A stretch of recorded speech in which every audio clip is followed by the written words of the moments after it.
Ireland was once a country of hunger, suffering, and mass migration. Millions starved, and many had to flee to survive. But what if I told you that this same country is now one of the richest in the world? I mean, the third richest country on planet Earth. How did Ireland go from a deadly famine to a booming economy? Why didn't powerful countries help them when they needed it most? And what secret steps did Ireland take to become a magnet for big businesses? In this video, I'm going to answer all of these questions, so make sure you stick around until the end. I'll also reveal how Ireland is on its way to becoming the #1 richest country in the world, rising from the ashes. So let's start the video.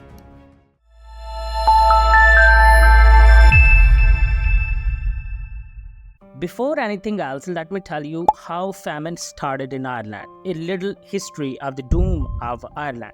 The Great Famine in Ireland, also known as the Irish Potato Famine, began in 1845 and lasted until 1852. The famine was primarily caused by a disease called potato blight, which destroyed the potato crops that were the main food source for a large portion of the population. This blight led to mass starvation, disease, and immigration, severely impacting Ireland's population and society. Initially, the famine began due to heavy reliance on a single crop, the potato. Almost half of Ireland's population depended on potatoes for their primary source of food because it was cheap, calorie dense, and could grow well in Irish soil. However, when the blight struck, it caused widespread rot in potato plants, wiping out the main food supply year after year from 1845 onwards. The crisis was worsened by several factors, including political and economic issues. Many Irish lands were owned by absentee British landlords who continued to export food from Ireland even as people were starving. The British government's response was slow and inadequate, guided by a laissez-faire economic approach that minimized intervention, and there were widespread beliefs among some officials that providing aid would encourage laziness among the Irish. This neglect exacerbated the suffering and contributed to long-lasting resentment between the Irish and the British.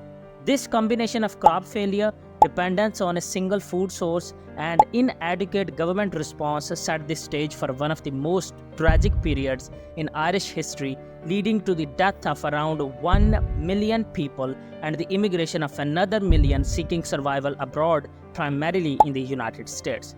But why only potatoes were the main food source? There should be other crops as well, right? Before the Great Famine, the main food source in Ireland was the potato, which became a staple for the majority of the population, especially among the poor.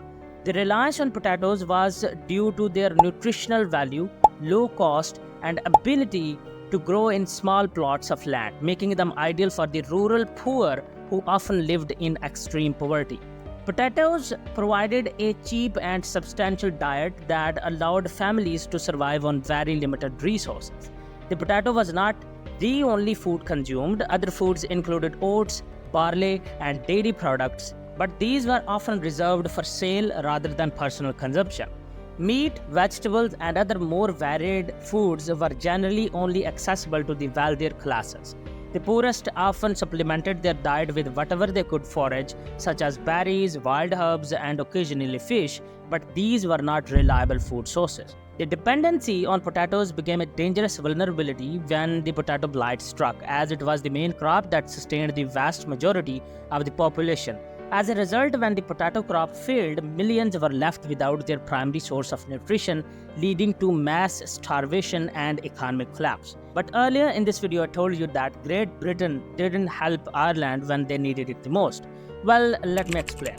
During the Great Famine in Ireland, Britain, which controlled Ireland at the time, failed to provide sufficient aid due to several reasons.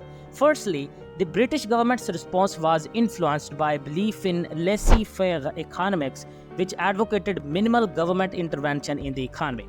Many British officials, including some influential policymakers, believed that providing extensive aid would interfere with market forces and that the Irish should rely on private charity rather than government support. Additionally, there was a widespread prejudice against the Irish, with some British politicians viewing the famine as a result of Irish mismanagement and lack of moral character rather than a humanitarian crisis.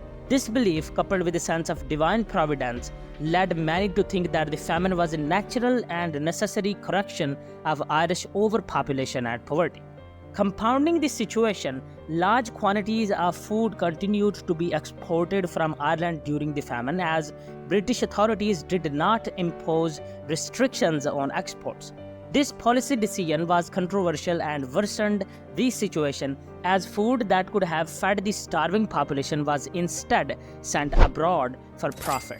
The famine became a significant point of contention between Ireland and Britain, deepening anti-British sentiment and fueling the Irish struggle for independence. During the Great Irish Famine, approximately 1 million people died, mostly due to starvation and diseases such as typhus, dysentery, and cholera, which spread rapidly among the weakened population. The famine, which lasted from 1845 to 1851, had a devastating impact, particularly on the rural poor who were heavily dependent on the potato as their primary food source. The death toll accounted for about 12 to 15% of Ireland's population at the time, drastically altering the demographic landscape of the country. It has been estimated that nearly 2 million people, about a quarter of Ireland's population at the time, emigrated to the US in the 10 years following the start of the famine. The peak of Irish immigration to America resulted directly from the Great Famine. Between 1846 and 1855 alone, there were about 1 million long-distance emigrants, mainly to North America. Short-distance emigrants, primarily to Britain, may have numbered 200,000 or more. In total, it is estimated that over 6 million Irish people have emigrated to the US since 1820. Of all the emigrants to the US between 1851 and 1860, 81% were Irish. Today, 1/6 of US citizens, around 43 million, identify their national background as Irish. The famine immigrants were the first major wave of poor refugees to arrive in the US, and Americans were overwhelmed. Upon arrival, the Irish found life very difficult, settling into the lowest rungs of society and facing discrimination as poor Catholic immigrants. However, through hard work and perseverance, many were able to achieve upward mobility and success in America over time. Well, you might be thinking that how this dying, or you can say a dead country, rises again and is now the world's richest country. So for that reason, let me tell you the secrets and the strategies that Ireland's true leaders applied and turned their country the best and the richest in the world. Ireland's economic transformation into one of the fastest growing economies in Europe is a complex narrative shaped by historical challenges, policy shifts, and strategic decisions made by its leaders over decades. This evolution can be traced through several key phases, particularly from the mid-20th century onwards, when Ireland began to shift its focus from protectionism to an outward-oriented economic strategy. In the early 20th century, Ireland faced significant economic difficulties, including high unemployment, immigration, and stagnation. Following independence in 1922, the country adopted a policy of economic nationalism characterized by high trade barriers and protectionist measures. This approach aimed to foster local industries but ultimately led to economic isolation and limited growth. The 1950s were particularly bleak, marked by a severe balance of payments crisis and mass immigration, which saw approximately 400,000 people leave the country during this decade alone. Recognizing the unsustainable nature of protectionism, Irish leaders initiated a strategic pivot in the late 1950s. The publication of Economic Development by T.K. Whitaker in 1958 marked a turning point, advocating for free trade and foreign investment as essential components for economic growth. This shift was driven by the realization that inward-looking policies were insufficient to address the structural issues facing the economy.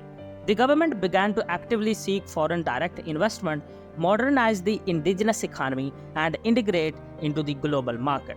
The Irish government implemented a series of policies aimed at attracting foreign investment and fostering a competitive economic environment. These included substantial tax incentives for multinational corporations and the establishment of industrial development agencies. The Industrial Development Authority was pivotal in promoting Ireland as an attractive destination for foreign companies, particularly in the technology and pharmaceutical sectors. By the late 1980s and into the 1990s, companies like Intel and Microsoft began to establish operations in Ireland, drawn by favorable corporate tax rates and a skilled workforce. In addition to attracting foreign investment, Ireland focused on enhancing its education system, which had lagged behind other European nations. The investment in education contributed significantly to the development of a skilled labor force capable of meeting the demands of a modern economy. This emphasis on human capital was crucial in transitioning from an agriculture-based economy to a knowledge-driven one. The culmination of these efforts led to the emergence of the Celtic Tiger in the 1990s, a period characterized by rapid economic growth, low unemployment, and rising living standards. Between 1995 and 2000, Ireland's economy grew at an average rate of 10% annually, driven by a booming export sector and the influx of FDI. The shift from agriculture to high-tech industries transformed the economic landscape, with services and technology becoming the dominant sectors. During this time, Ireland also benefited from its membership in the European Union, which provided access to a larger market and facilitated trade. The EU's structural funds contributed to infrastructure development, further enhancing Ireland's attractiveness to investors. The combination of favorable economic policies, a skilled workforce, and EU support positioned Ireland as one of the leading economies in Europe. Despite the successes of the Celtic Tiger, Ireland faced significant challenges in the following years, particularly during the global financial crisis of 2008. The collapse of the property market and subsequent banking crisis exposed vulnerabilities in the economy, leading to a severe recession. However, the lessons learned from previous economic policies prompted a renewed focus on sustainable growth and diversification of the economy. In recent years, Ireland has continued to adapt its economic strategies, emphasizing innovation, technology, and sustainability.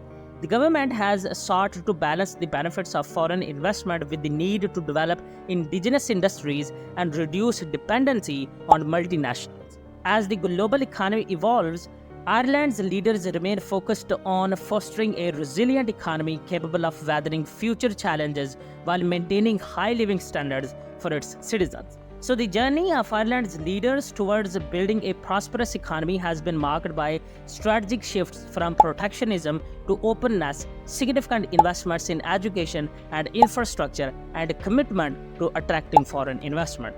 This multifaceted approach has transformed Ireland into a vibrant knowledge-based economy, positioning it as a key player in the European and global markets.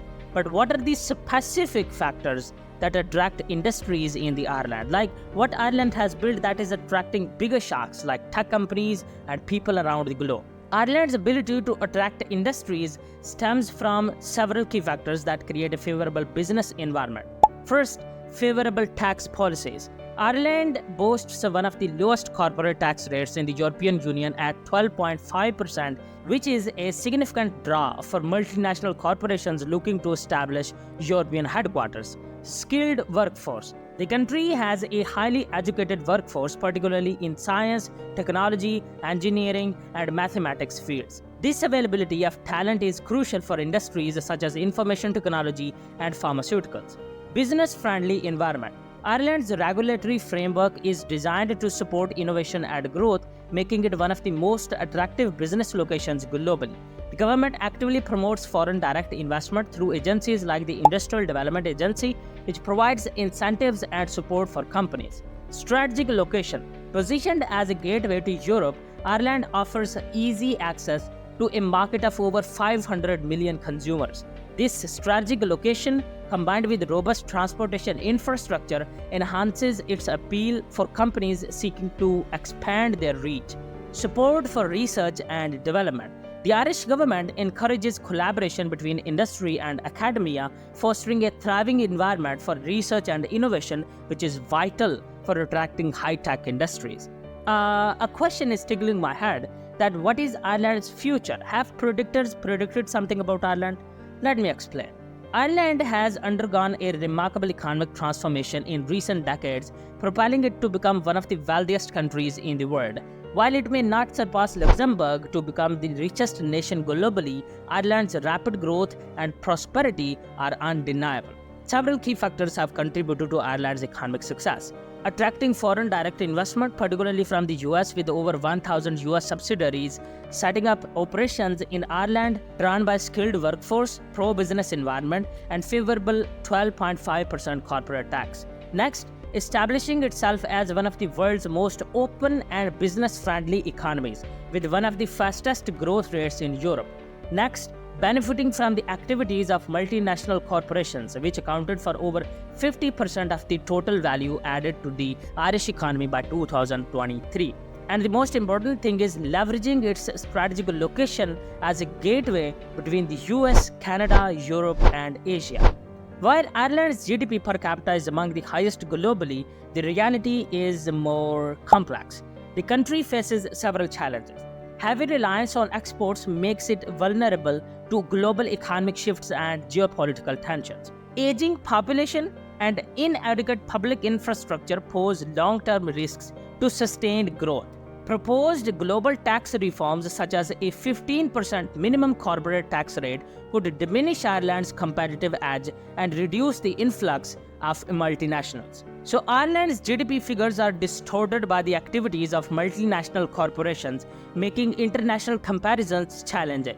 Modified measures like GNI provide a more accurate picture, showing Ireland's prosperity at around 16% higher than the UK's GDP per capita, but still below Luxembourg. So while Ireland may not surpass Luxembourg as the world's richest country, its economic transformation has been remarkable. However, the country faces challenges in maintaining its prosperity and addressing income inequality. If you want to know how the Philippines is becoming the fastest economy in the world and is growing like aliens, then you should watch the video currently displayed on your screen. Goodbye, and I'll see you next time.